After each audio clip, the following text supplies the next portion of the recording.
को ब्राह्मण कहता हूं वो तो ब्राह्मण है ही नहीं। ब्राह्मण तो ऐसा ही होना चाहिए कि कोई आ जाए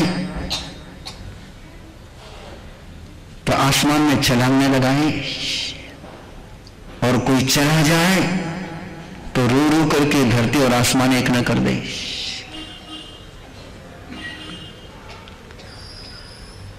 ब्राह्मणत्व की पहचान क्या होगी बोले?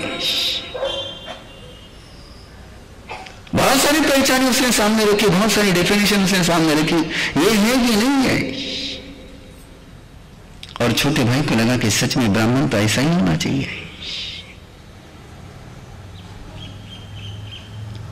सूत्र केवल इतना सा है,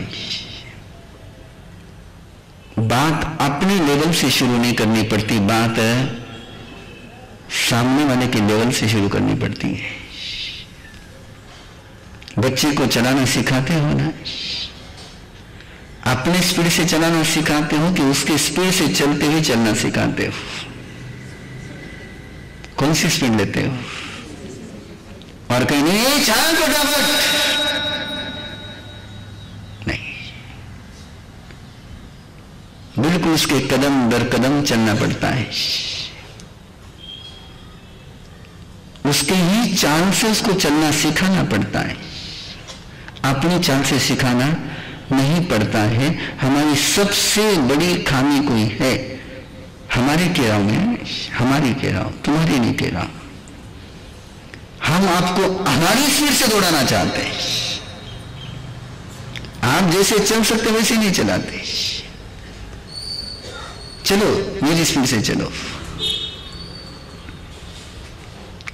और पॉसिबल नहीं है। एक बार चलना सीखा दो तो तुम्हारे से ज्यादा स्पीड में चल जाएगा। इसलिए आगे जाकर के जब बच्चा जवान हो जाता है और बाप बूढ़ा हो जाता है तो बच्चा दौड़ता है, बाप धीरे चलता है। लेकिन शुरुआत तो वहीं से करनी पड़ती है कि जहां से वो चलना शुरू कर सकता है।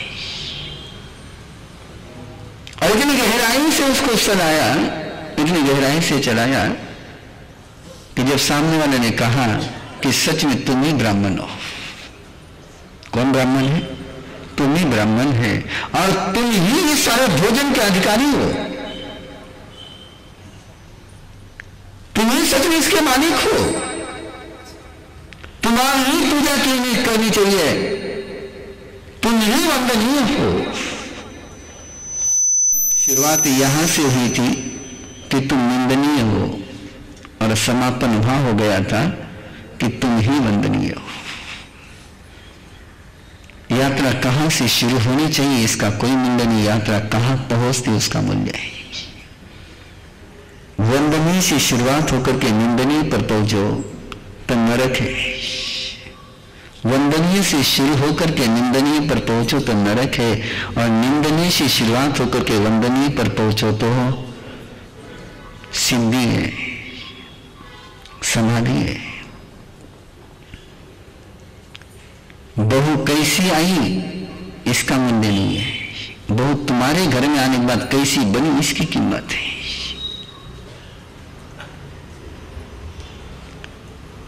बेटी बनकर के मां के घर कैसे रहती थी उसकी चर्चा फालतू की है।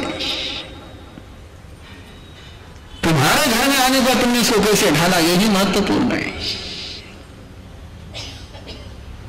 लेकिन मुझे पता है कुछ भी हो जाए तो सबसे पहले उद्धार किसका होता है? थारी मां इसी शिकायो कथन है। अरे हमारी मां किसे भी शिकायो इसी ना थारा, तू भी तेरी मां है ना, तू मैंने सिखा देना। वो तो अच्छा है कि बहू तुम्हारी मेरे क्लास में नहीं आई, नहीं तो तुम्हारी मुश्किल हो जाएगी। हाँ,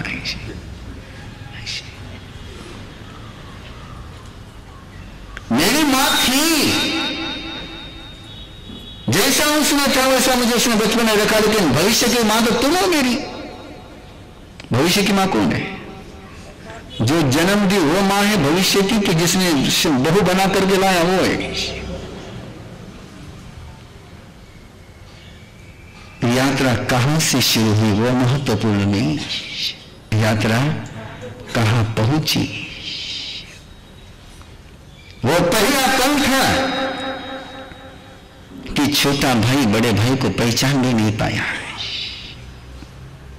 बड़ा भाई छोटे भाई को पहचानता है, छोटा भाई नहीं पहचानता है।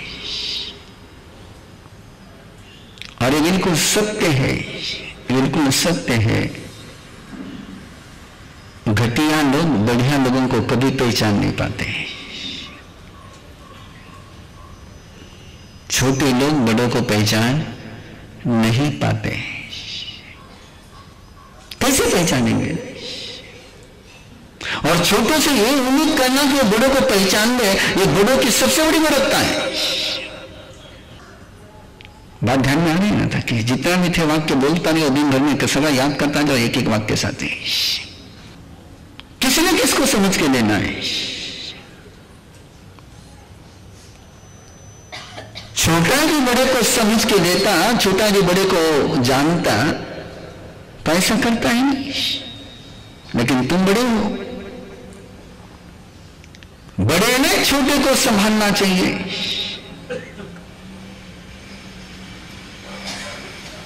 बड़ा पहचानता है, छोटा पहचानता नहीं है। बड़ा पहचानता है, छोटा पहचानता नहीं है। छोटे हमेशा पहचान भूल जाया करते हैं, लेकिन बड़ों को पहचान, वो बड़े पहचान भूल जाए तो चलेगा? पहचान किसने बनाए रखनी है? छोटे ने, बड़े ने बनाए रखनी है। छोटा पहचानता नहीं है और बड़े ने पहले पहचान भी नहीं दी कि मैं तेरा बड़ा भाई हूं। पहले पहचान नहीं दी उसने। बड़ा सुंदर है वो अध्याय। उस अध्याय के जितने पन्ने तुम खोलते चले जाओ, खुलते ही चले जाते हैं। खोलने का मन हो तो खुलता ही चला जाता है, और केवल बंद करने का मन हो तो फिर केवल बंद ही करते चले जाते हैं कि नहीं इतना अर्थ है, इतना पढ़ लियो, इनफ हो गए, और आगे लारे जाने की जरूरत नहीं है। बड़ा भाई छोटे भाई के वीक पॉइंट को जानता है। बड़ा भाई छोटे भाई के वीक पॉइंट को जानता है। हर माँ बाप अपने बच्चे के वीक पॉइंट को जानते हैं, और उस वीक पॉइंट का उपयोग करना की मजबूरी में लाना है।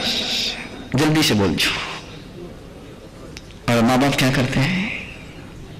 वीक पॉइंट किसी का हाथ में आ गया कि मजबूर करना उसको। तुम्हें भी किसी का वीक पॉइंट पता चल जाए, तुम उसको वहां से बाहर निकालने के लिए उसका उपयोग करते हो कि उसको मजबूर बनाने के लिए उपयोग करते हो। जल्दी जल्दी बोलता जाओ ना कि ज्यादा टाइम को नहीं अपना करने। हाँ थारो वीक पॉइंट ठीक है, मालूम पड़ियो आज।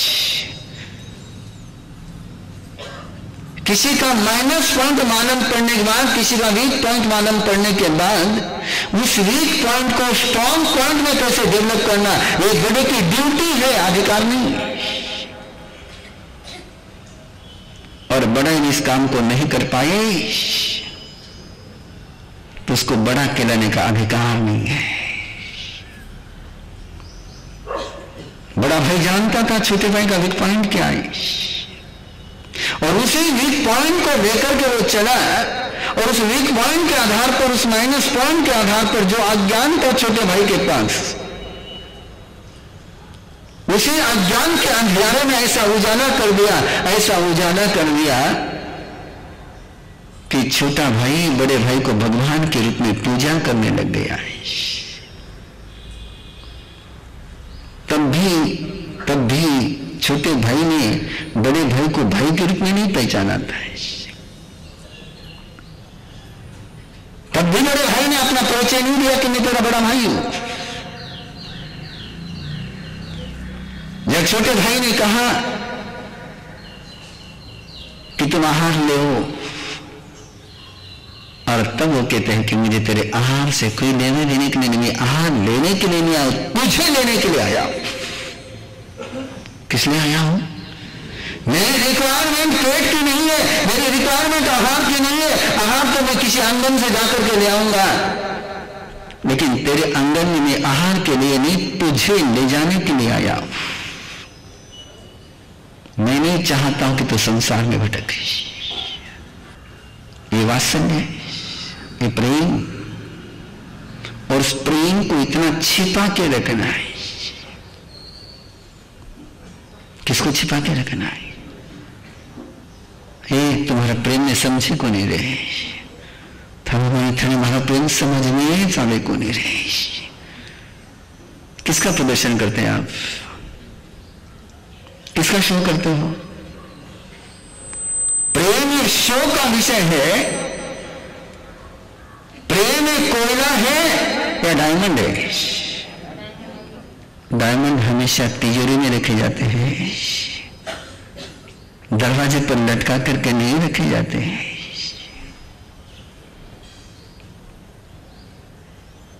तुरंत बाहर पर कोई डायमंड नहीं लटकाता है, और जिसका प्रदर्शन होता है वो कभी डायमंड होता भी नहीं है। जिसका एहसास हो जाए, जिसकी अनुभूति हो जाए, वो प्रेम है। और जिसको तुमको कहना पड़े कि थोड़ा मानो प्रेम, थोड़ा समझ में नहीं आ रहा कि वो प्रेम है इसको नहीं। अरे शक्कर जुबान पर चले जाए, फिर उसको कहना कितने मीठे नहीं लगे, पॉसिबल नहीं है। अब तुम खड़े उठा करके उसके जुबान पर रोको, उनको कि शक्कर को स्वाद में चलेगा? कंकरों से कभी शक्कर का स्वाद नहीं आता है। राजा के दरबार में कलाकार पहुंचा, राजा के दरबार में कलाकार पहुंचा, बहुत सुंदर सा फूल बना करके पहुंचा। दो फूल साथ में लेकर के गया, एक असली फूल और एक नकली फूल। दोनों फूल गुलाब के, और राजा के सामने रखे और राजा से कहा कि राजन, इसमें एक असली फूल एक नकली फूल है। राजा देखता ही रह गया, बोले कमाल की बात करता है। और उसने कहा कि बता कौन सा असली और कौन सा नकली है। बोले नहीं राजन, मैं नहीं बताऊंगा। ये तुम्हारे दरबार की कसौटी है कि बिना हाथ लगाए, बिना हाथ लगाए, बिना सूंघे जो बता देगा कि असली कौन सा है नकली कौन सा है, उसको एक गिफ्ट में दे दूंगा। और दोनों इतने बिल्कुल असली जैसे लगे कि पहचानना पॉसिबल नहीं। माथा खचा खचा के किसके पहचाना है? पहचाना किसका? बिना टच करे, बिना छुए कैसे पहचान सकते हैं? तो छूने के बाद भी पहचानने में नहीं आता है। अनटच, स्मेल भी लेनी है, पास में भी नहीं जाना, और केवल देख करके पहचानना है। लेकिन एक सयाना मंत्री था उनमें, उसने सारी खिड़कियां खुली कर दी। अच्छा था कि वो दरबार एसी नहीं था। हाँ। अब एसी का सुख कितना है, एसी के प्रॉब्लम कितने, उसकी चर्चा करने का मेरा आज कोई मन नहीं है। और कहीं मेरे एसी का होता तो समाधान देना ही मुश्किल था। एसी का महल नहीं था, वो पर महल था, खिड़कियां खुली करी और भिनभिनाती ही, गुनगुनाती ही एक मधुमक्खी अंदर आई। और मधुमक्खी कौन से फूल पर जाकर बैठेगी? जितनी मधुमक्खी में अक्कल है उतनी अपने में आ जाए तो क्या हाल यार।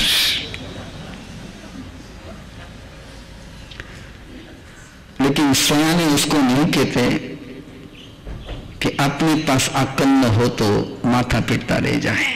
सयाने उसको कहते हैं कि अपने पास जो अक्कल नहीं है वो जिनके पास है उनसे काम में कैसे लेनी, एक अलग जिसको आती वो सयाना है। कि मेरे पास ये अक्कल नहीं है, लेकिन किसी न किसी के पास ये अक्कल है। उसकी पास की